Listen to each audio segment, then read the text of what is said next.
안녕하세요, 제프입니다. 주말을 이용해서 짧은 몽골 여행을 다녀왔는데요. 진짜 2박 3일간의 짧은 찍먹 여행이었습니다. 그래도 너무 가고 싶었던 몽골 여행이라서 무연차로 주말을 이용해서 다녀왔습니다. 매번 바다 위를 날아가는 여행을 하다가 육지 위를 날아가니까 좀 색다른 느낌이긴 하더라고요. 징기스칸 국제공항에 다가서고 있는데요. 이게 다른 나라와는 다르게 공항 주변이 모두 다 초원이라서 아, 진짜 몽골에 왔구나 하고 실감하는 순간이었습니다. 인천공항을 출발해서 약 3시간 반 만에 울란바토르에 도착을 했고요. 입국 심사는 총 시간이 약 20여 분밖에 걸리지 않았습니다. 사람이 별로 없었어요. 그리고 이 징기스칸 국제공항의 규모도 작은 편이라서 이게 뭐 다른 나라 지방공항 수준이랄까요?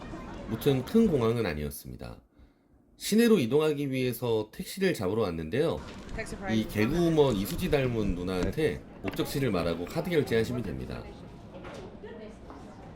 H9 호텔. 아, 호텔 나인. 네. 시내까지 이동하는 택시 요금은 30달러고요. 이게 시내에 있는 어느 호텔을 가든지 가격은 동일한 것 같더라고요. 그래서 미리 환전하실 필요 없이 카드 결제하시고 시내에 가서 환전하시면 될 것 같아요.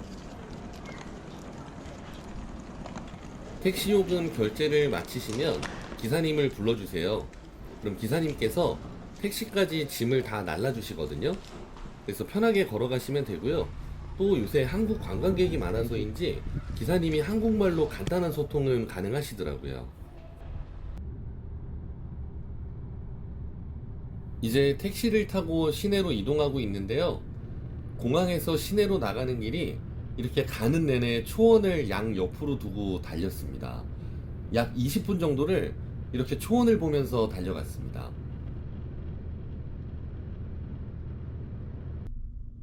울란바토르 시내에 들었으니까 소문대로 길이 정말 많이 막히더라고요.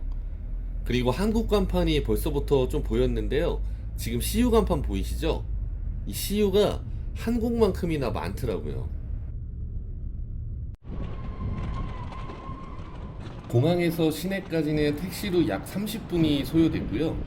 제가 시내 중심가에 있는 호텔을 예약했거든요. 관광하기가 일단 편해야 되잖아요. 근데 중심가에 있는 호텔임에도 불구하고 호텔 주변에는 뭔가 볼 게 없더라고요.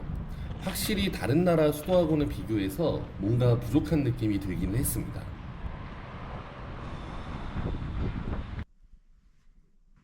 체크인을 하고 룸으로 올라왔고요. 제가 이 호텔을 4만 원에 예약했거든요. 그래도 나름 4성급이라고 해서 예약을 했는데 사실 우리나라 모텔 수준이었고요. 그래도 침구도 깨끗하고 방도 많이 좁지 않아서 나름대로 만족하면서 지낼 수 있었습니다. 창밖 뷰는 옆집 뷰였어요. 옆에 있는 호텔이 보였는데요. 사실 4만 원에 뷰까지 기대하는 건 무리가 있었겠죠. 그래도 나름 만족하면서 지낼 수 있었던 호텔이었습니다. 호텔에 체크인도 했고요. 또 짐도 풀어놨고 이제 환전도 해야 하고 점심도 먹어야 돼서 근처에 있는 구경백화점으로 걸어가고 있습니다. 구경백화점과 숙소는 약 1km밖에 떨어져 있지 않았었는데요. 그래서 천천히 걸어가다 보니까 중간에 징기스칸 광장이 보이더라고요. 그런데 이 징기스칸 광장은 그냥 말 그대로 넓은 광장이었습니다. 징기스칸 동상 하나가 있었고요. 그냥 그게 다였어요. 볼 게 아무것도 없는 그냥 넓은 광장이었습니다.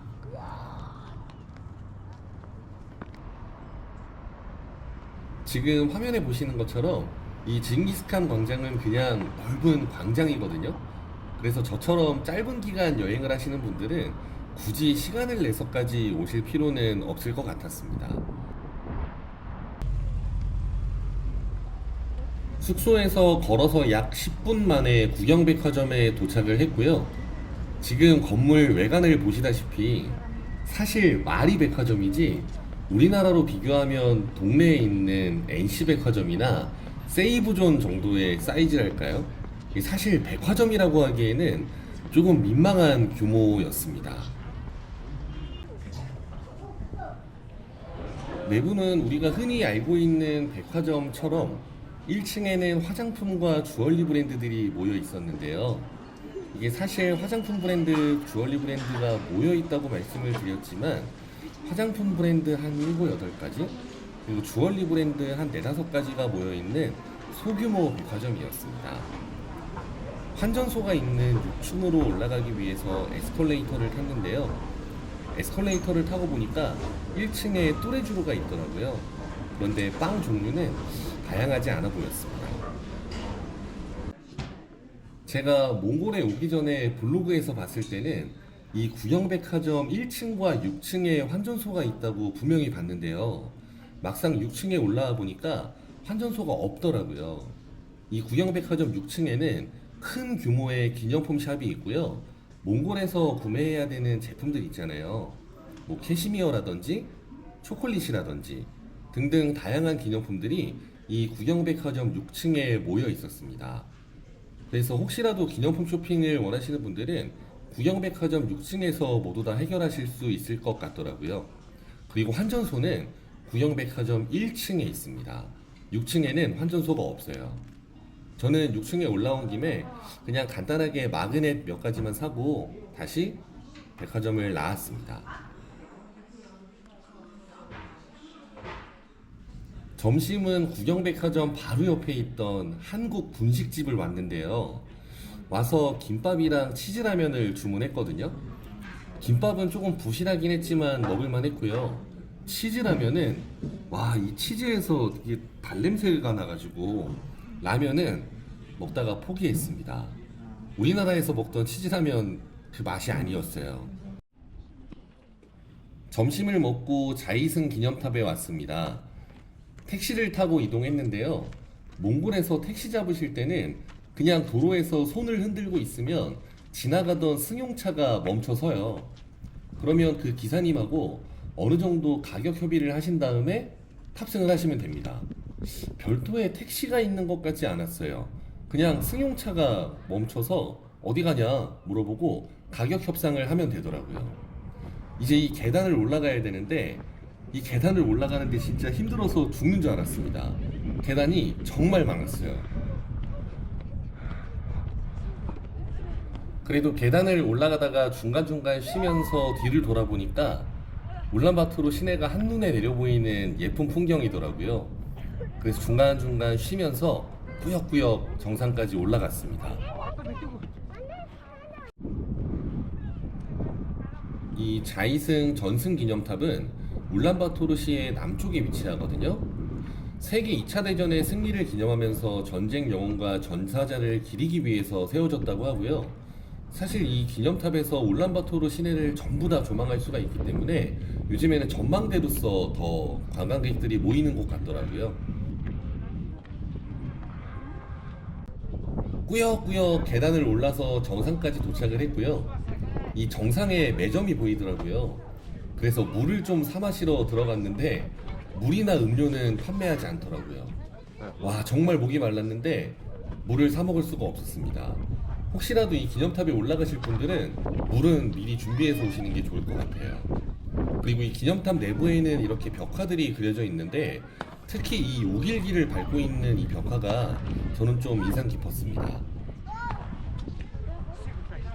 나름대로 등산 아닌 등산을 하고 나서 이 정상에서 울란바토르 시내를 내려다보니까 기분은 정말 좋더라고요. 또 미세먼지도 없는 맑은 날씨라서 경치가 정말 좋았습니다. 그래서 드론을 한번 띄워봤습니다.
울란바토르는 이렇게 초원으로 둘러싸인 곳에 있었고요.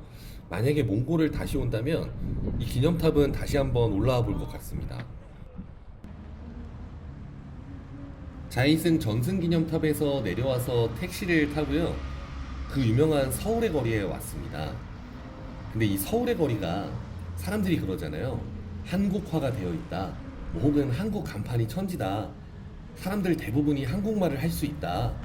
이런 말들이 많은데 사실 저는 도착하자마자 실망했습니다. 그래서 이정표를 확인했거든요. 서울의 거리가 맞더라고요. 근데 우리가 듣던 이야기처럼 한국 간판이 천지다.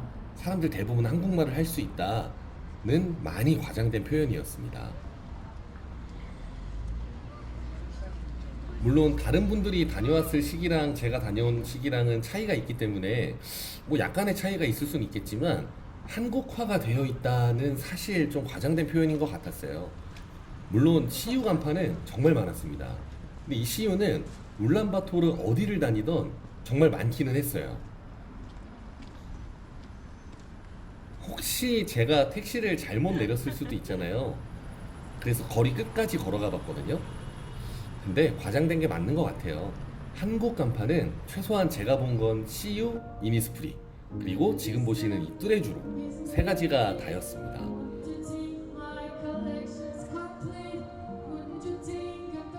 서울의 거리에 있던 이 뚜레쥬르는 규모가 크긴 하더라고요. 그래서 간식이나 사 먹어봐야겠다 하고 안으로 들어가 봤거든요. 그런데 제가 방문했던 시간이 조금 늦은 시간, 뭐 5시? 6시쯤이라서 그런지 빵은 많이 소진되고 없었습니다. 매장 한 바퀴를 둘러봐도 살만한 빵이 안 보이더라고요. 이게 많이 소진이 된 건지 애초에 진열을 많이 안 한 건지는 모르겠지만 먹을 만한 게 없어서 그냥 이 갈릭 브레드 하나 사가지고 나왔습니다. 서울의 거리에서 그나마 이 뚜레쥬르 앞이 사람이 가장 많았습니다. 근데 제가 볼 때 사람이 많았던 이유는 이 버스킹 구경하시는 분들이지 뭐 이곳에서 약속을 잡아서 만나거나 뭐 혹은 데이트를 즐기거나 하는 현지인들은 거의 안 보였어요. 길 건너에 보이는 저 정자가 서울정이고요. 서울의 거리 초입에 있습니다. 저는 굳이 건너가서 보지는 않았고요. 그냥 길 건너에서만 보고 저녁을 먹으러 이동하고 있습니다. 저녁은 구경백화점 주변에 있는 수제버거집을 갈 생각이고요. 해질 무렵에 다시 한번 구경백화점을 봤는데도 이 구경백화점 역시 작긴 하네요. 우리나라에 있는 백화점하고는 비교하시면 안 될 것 같습니다. 울란바토르에서 나름 수제버거 맛집이라는 블랙버거라는 곳에 왔습니다. 여기가 뭐 다른 사람이 추천해 주더라고요. 맛집이라고 해서 와봤는데요. 일단 분위기는 약간 서구적인 분위기였는데요. 버거 맛은 솔직히 말씀드리면 이 보기와 다르게 조금 맛이 없었어요. 이 맛이 없다는 표현보다는 고기가 너무 질겨서 한 입 베어 물면 고기 전체가 따라오는 거 있죠. 그래서 먹기가 조금 힘들긴 했습니다. 그래서 이렇게 분해해서 먹을 수밖에 없었습니다.